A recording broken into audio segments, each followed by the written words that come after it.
Welcome. Welcome to the Economic Sciences Prize Lectures 2016.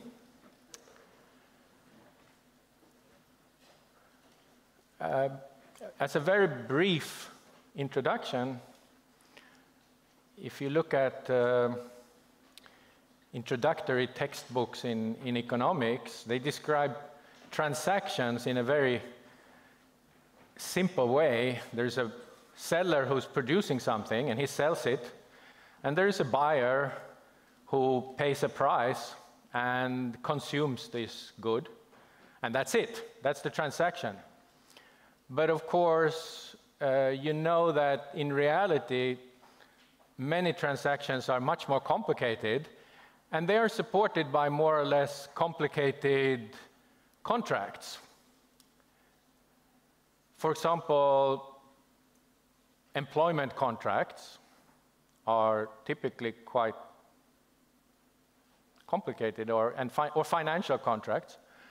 This picture is supposed to illustrate what can go wrong if the contract is not quite well designed. Is it self-explanatory? I think so. I give you a few seconds to figure it out. But moving on to this year's laureates, Oliver Hart and Bengt Holmström, they are rewarded for their contributions to contract theory. And we're going to start alphabetical order. We're going to start with Oliver Hart. And here are just a few stats. He was born in London. He got his PhD from Princeton.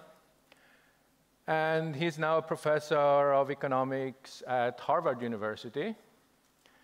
And I would like to invite Professor Hart to come up on stage and give his prize lecture.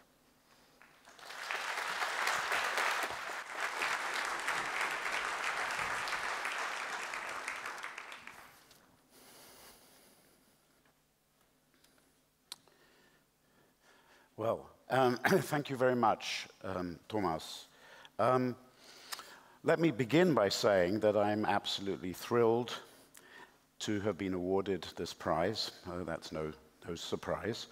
And I'm delighted to have the opportunity today to talk about the work that led to it. For me, that work started in 1983, the summer of 1983, when Sanford Grossman and I asked ourselves the following question: why would one firm ever buy another firm rather than conduct business with that firm through a contract? In other words, what are the limits of contracts? Now, we knew that Ronald Coase and Oliver Williamson, among others, had written on this topic, but we also knew that their work was unformalized. As economic theorists, our goal was to develop a formal model of the difference between arm's-length contracting and integration, or a merger, purchasing a firm. We worked intensively for 10 days. With apologies to John Reed, and here I'm talking about the American journalist who died in 1920, not the former CEO of Citigroup, it was 10 days that shook my world. At some point, we realized that the key elements to understanding the difference are contractual incompleteness and residual control, or residual decision rights. So, to illustrate the ideas, consider the somewhat unfashionable case of a power plant that locates next to a coal mine with the purpose of burning the coal to make electricity. So this is a real-world example, and such relationships often last for decades. How to manage the relationship? One possibility is for the power plant and the coal mine to remain as separate companies and to have an arm's-length long-term contract with each other. So the contract would specify the quantity, quality, and price of coal for many years to come. The problem is that any such contract will be incomplete. Events will occur that the parties could not fully foresee when they started out. For example, suppose that the power plant needs the coal to be pure, but that it is hard to specify in advance what purity means, given that there are many potential impurities. Imagine that 10 years on, ash content is the relevant impurity, and that high ash content coal is more expensive for the power plant to burn, but cheaper for the coal mine to produce. Given that the contract is incomplete, the coal mine may be within its rights under the contract to supply high ash content coal. The contract simply wasn't explicit enough to rule that out. Now, the power plant can, of course, do something about that. It can try to renegotiate the contract, but it may find that it has to pay the coal mine a large sum of money to persuade it to switch from the cheap high ash content coal to the more expensive low ash content coal. In other words, the coal mine may have the power plant over a barrel. That may not be the best word to use in this context, because I don't think we normally think of barrels of coal, we normally think of barrels of oil, but you get the idea. The point is that the coal mine is in a very strong position because the power plant has a very poor alternative. It's located right next to this coal mine, and to get coal from anywhere else would be very expensive. So economists call this the hold-up problem. It occurs when one party, Party A, is very dependent on another party, Party B, and then Party B may have the, does have the ability, in principle, to behave in a very opportunistic way and to force Party A to pay a great deal to get what it wants from Party B. Okay, so the idea is that this coal mine that is located next to the power plant and has this incomplete contract will anticipate that, sorry, did I say that? I may have said that the wrong way around. The power plant, I have to keep these two things clear in my mind. The power plant locating next to the coal mine realizes that it may be held up by the coal mine later on, and that may make it reluctant to become totally dependent on the coal mine for its source of coal. It may be reluctant to locate right next to it. So it's worth going into a little more detail about the source of this hold-up power. Grossman and I argued that it arises because the owner of the coal mine has residual rights of control over the mine, the right to decide on uses of the coal mine about which the contract is silent. And because the contract is incomplete, there will be a lot of things it's silent about. So in this case, the key residual right of control is the decision about what kind of coal to mine. So the point is that because the coal mine is a separate entity, the owner of the coal mine can decide whether to mine the high ash content coal or the low ash content coal, and the power plant will have to pay the owner to do something other than what the owner naturally wants. Okay, so is there anything the power plant can do to avoid this hold-up situation? Short of writing a better contract, a more complete contract, one thing it could do is to buy the coal mine in advance. That way, the power plant, as owner of the coal mine, will have the key residual control right. So now the power plant, as owner of the coal mine, can decide what kind of coal to take out of the mine.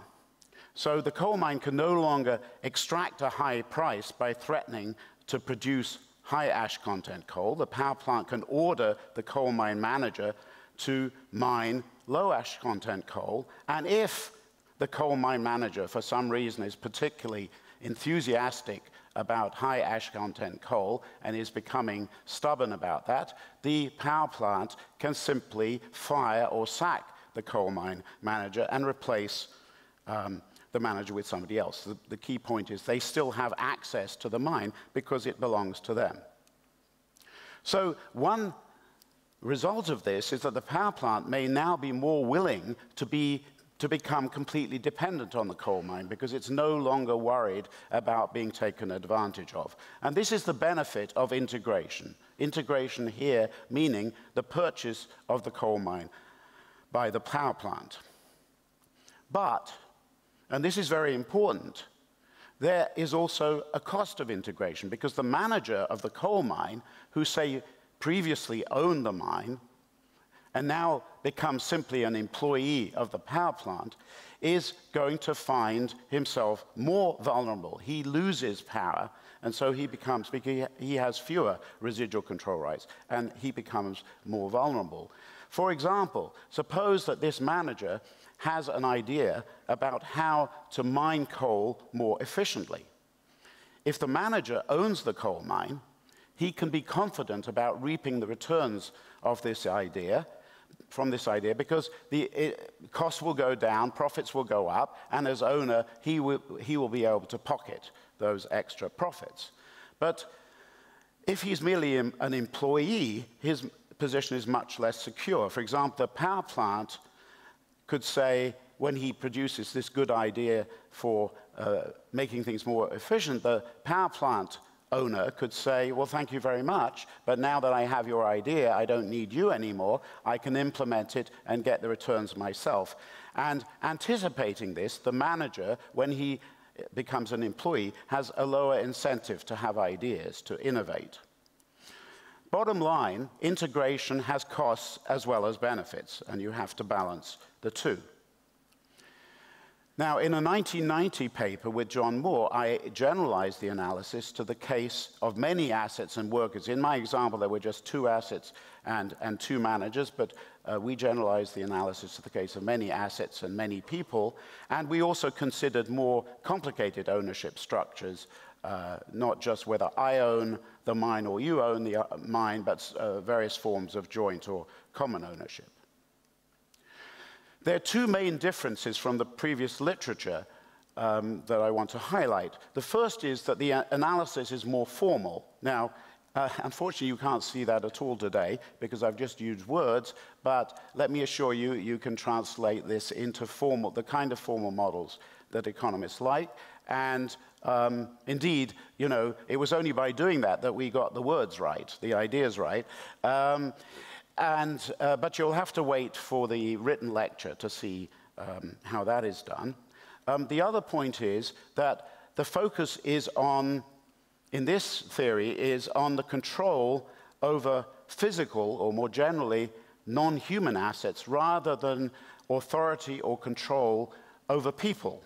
So just to give you a sense of that, ownership of the coal mine would not yield much to the power plant if the manager of the coal mine is indispensable, if his human capital is essential for making things work, because then this manager would still be able to hold up the power plant, even if the power plant owns the coal mine, because the manager can just say, I refuse to produce low ash content coal unless you pay me a huge amount. And the point is, what can the power plant do if this guy is the only person in the world who can actually figure out how to get the coal out of the mine? So it's important for the story that human capital is somewhat replaceable. Okay, well as helping us to understand mergers, this approach has other applications. One is to corporate finance. So in the electricity coal example, I want you to still think about this, but except I want you to replace the power plant by a financial investor.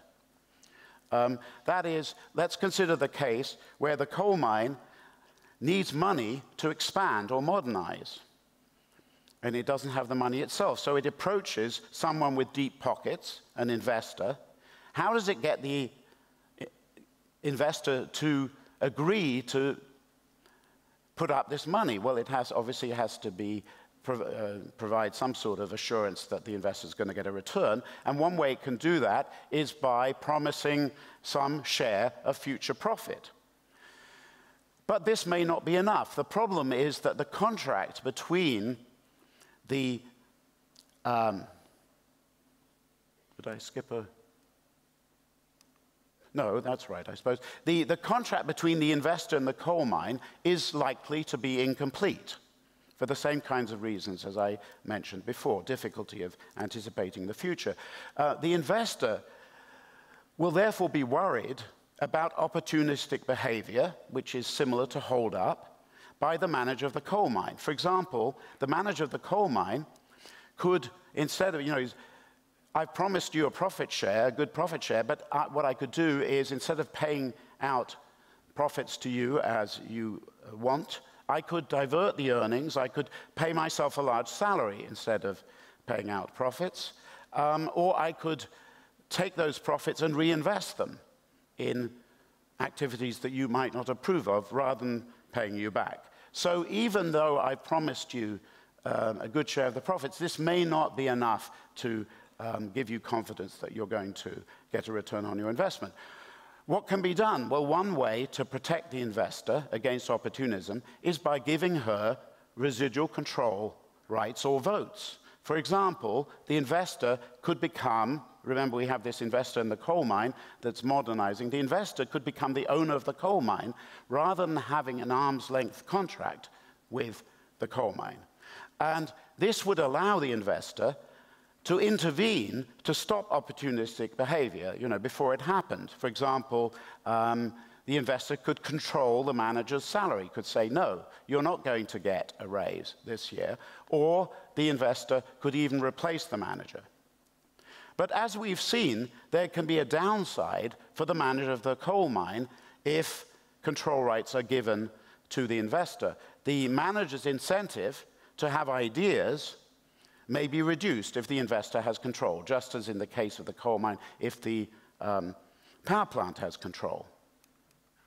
So in a paper written in 1989 and published in 1998, John Moore and I showed that under some assumptions, the optimal way of balancing these things, the desire to persuade the investor that they're going to break even on their investment or make a decent return on their investment, but at the same time, the desire to give the manager an incentive to have ideas and all the nice things that go with when the manager has control rights. The best way to balance that can be for the contract to be a debt contract.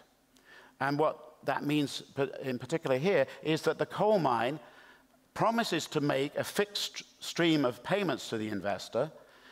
As long as these payments are made, the manager of the coal mine remains in charge. So the manager retains control as long as she's making the payments. I think it's a he, actually. I think the manager's a he and the investor's a she. I always get confused about that. But anyway, if a payment is not made, control shifts to the investor. And the investor can then decide whether to replace the manager or sell the mine or do various other things. Okay, so what's good about this is that, remember the problems that I talked about. The manager's opportunism was paying himself a very high salary or reinvesting earnings. Well, he's got a sort of tight budget constraint. If he doesn't make the payments as promised to the investor, he's going to be in trouble, he's going to lose control. So that's going to give him an incentive to behave less opportunistically. Debt contracts are, of course, ubiquitous, and the analysis, I think, helps to explain why they are used. It also casts light on the importance of collateral. The investor is better protected if the physical assets of the mine are important relative to the manager's human capital. Because in this case, the investor is not worried about being held up by the manager. Because if the manager is difficult, the investor can replace the manager, and the physical assets themselves are very valuable in the hands, let's say, of another manager. or liquidated or whatever, sold off. So in a case like that, where the physical assets are important relative to the manager's human capital, it will be quite easy for the coal mine to borrow quite a lot. In contrast, and this is similar to the point I made earlier, if the manager's human capital is terribly important, then of course the investor knows, well, yes, I can seize the physical assets if a debt payment isn't made, but what use is that to me? Because it's the manager's human capital that is essential. So in that case, the investor will be more reluctant to lend, so the coal mine won't be able to borrow so much. The analysis can also tell us about the maturity of debt contracts. So if the physical assets are not only valuable relative to the human capital, but also depreciate quite slowly, then the investor will be comfortable with a long-term debt contract because she's protected, right? She's protected because if the manager is difficult, she can always seize those assets and they're still worth a lot even several years into the future. In contrast, if the assets depreciate very fast, then the investor will only be protected if we have a short-term debt contract. So empirical support for these ideas is there, fortunately. It exists in the work of Ben Melek, among others. Okay, so that's one application to understand the balance of control in financial contracting. And actually, I would like to mention also the work of Aghion and Bolton on this topic, where I had a slide on this, but I got very nervous about time. And so my apologies to them and to some very fine empirical work by Kaplan and Stromberg. That'll have to wait till the written lecture. Okay, a second application. How am I doing, by the way? 10 minutes. Oh, that's great. Okay. A second application is to public versus private ownership. And I investigated this in a 1997 paper with Andrei Schleifer and Robert Vishny. So I want you now to replace the power plant by the government. Okay? So instead of having the power plant now, we have the government. And instead of having the coal mine, let us have a prison. So the situation now is the government wants prison services, okay? People are going to be in the prison, incarcerated. Perhaps we don't want them to be treated too badly. And so the government has an interest in getting the right treatment of the prisoners, and this is like the power plant wanting the right kind of coal. But just as in that earlier example, there are two ways of organizing this transaction. The government can contract with a private company to provide the prison services, to run the prison, maybe even to build and run the prison. That's one way of doing it. The other way of doing it is that the government can own and control the prison, and then the people who work in the prison, the warden and the guards and so on, will be government employees. That's like the power plant buying the coal mine. So which is better?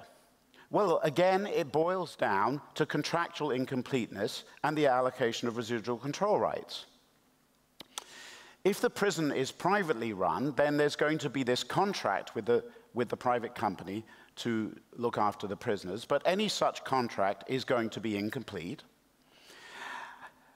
And that means that the prison company later on may find a way, consistent with the contract, to save money at the expense of quality, which is undesirable for the government and society. For example, the company might find a way to hire cheaper but less qualified, less well-trained guards.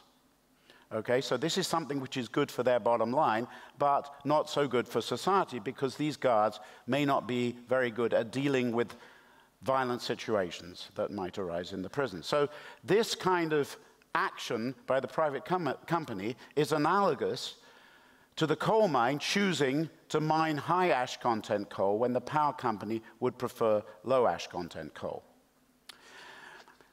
So this is something, if the government owns the prison, it can stop this happening. If the warden shows some inclination to hire these less well-trained guards, the government can say, no, you're not allowed to do that because that's our decision. We have the residual control right. On the other hand, a privately run prison might have a greater incentive to innovate, to be more efficient, and to innovate, actually, to be more efficient in terms of reducing costs, but also to innovate, say, by coming up with socially valuable rehabilitation programs. So this is something where the incentive may be greater in the private case than in the public case, for the same reason that I argued that the manager of the coal mine might not have incentives to innovate, to have ideas, if he becomes an employee of the power plant rather than owning the coal mine himself.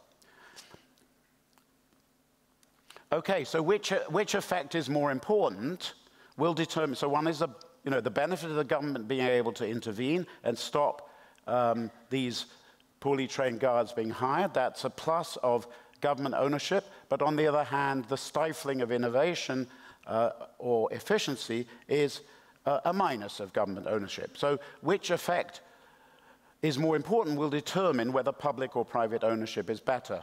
In our 1997 paper, we argued that the first effect is likely to dominate the second in the case of maximum security prisons, where the quality of the guards is particularly important. So here, dealing with violent situations is particularly important. And so we thought having the government with the residual control rights would be a good thing, and so public provision would be better. But there are, of course, other cases where the trade-off goes the other way, and privatization is good, and garbage collection, rubbish collection, we thought is a leading case of that. I think one thing which is perhaps useful about the analysis is that it shows that economics rather than politics can guide us with respect to the public-private choice. This often ends up being an ideological matter when you hear people arguing about it. But what this says is, no, we should really think about it in economic efficiency terms. Or at least that's a useful perspective.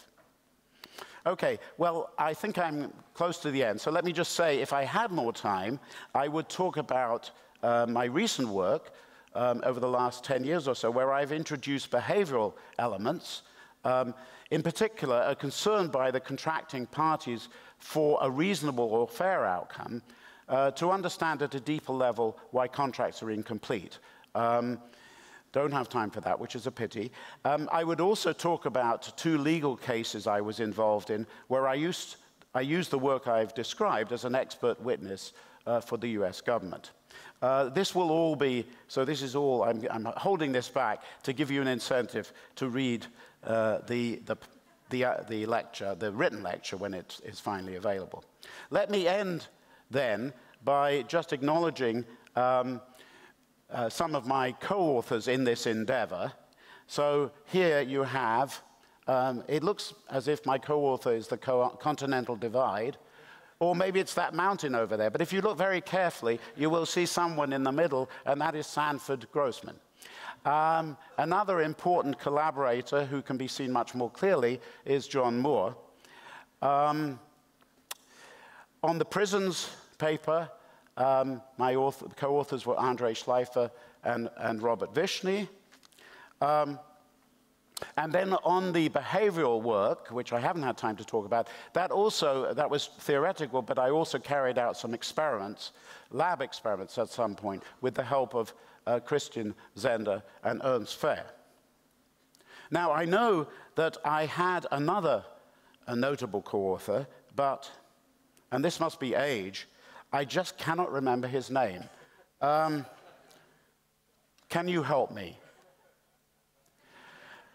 All right, on that note, I think I will end. Thank you.